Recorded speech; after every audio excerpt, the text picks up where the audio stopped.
Hey, it's Asasuri and I welcome you back to the show. Yes, I know it's been a while, but we are back. Ladies and gentlemen, I took a break, re-strategized and think about how best to serve you. But not to worry, we are back, bigger and stronger. Yes, today I bring you yet another interesting topic like always, and it promises to be insightful. So today we'll be talking about dealing with trauma. So you may want to ask, what exactly is trauma? Trauma can simply mean a deeply distressing or disturbing experience like the loss of somebody or something you really had emotional attachment to. It can also mean an emotional response to a terrible event like an accident, rape, natural disaster, or loss in general. Yeah, I am not a professional. In our next series, we get to talk to a professional, but one thing I know is that a lot of us don't really pay attention to our mental state. I want to say that dealing with trauma comes with a lot of intentionality, because it can lead to PTSD, can lead to a lot of other mental conditions that I won't be talking about today, but subsequently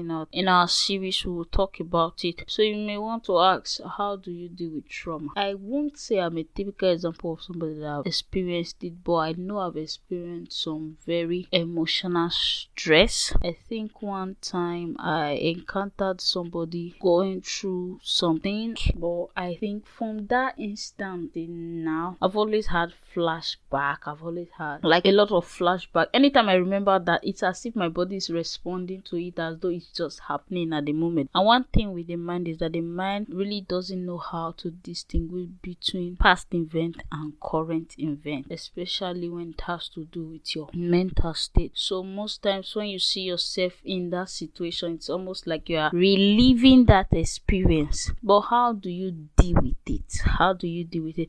I'll just throw a snippet today and trust that in our subsequent series we'll be able to address it professionally. So one of the things I will recommend is you must first of all identify what exactly is the issue. Another thing is you must identify someone that you can talk to. It can be a family member, a friend, or a support system, wherever you might get it from. So you may want to talk to them about your experience, how you feel. Having somebody to talk to that can engage in your activity will go a long way. Another thing is you will find a way of going around it, that's facing it. So try as much as possible to either seek medical help if you can, or try as much as possible to identify that this thing is in the past and what you are living now is your future, and there's a lot at stake with it. So face your fear. Another thing is that eat well, sleep well, and exercise. Yes, it goes a long way in helping your mental state. Exercise.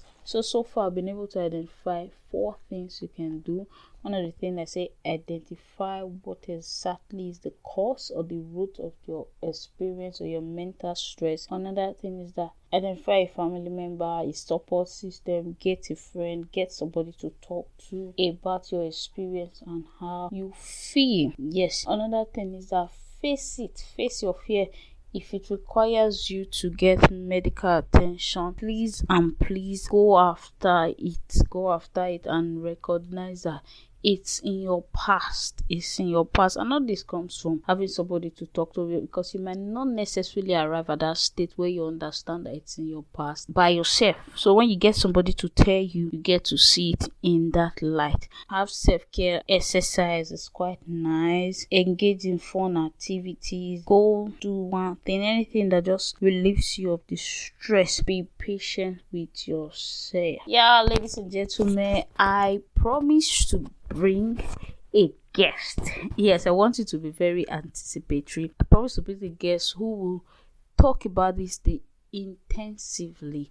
You understand, a lot of us, we don't recognize that a lot of people are going through mental stress, emotional distress, and we just go about our day like, oh, let's just cruise, let's just go about it, nothing is wrong, we are all fine. No.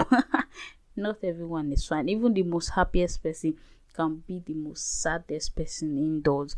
So another thing I want to say on a closing note, do well to be sensitive to people around you. Do not hesitate to talk to them, and see you in our next series. I love you.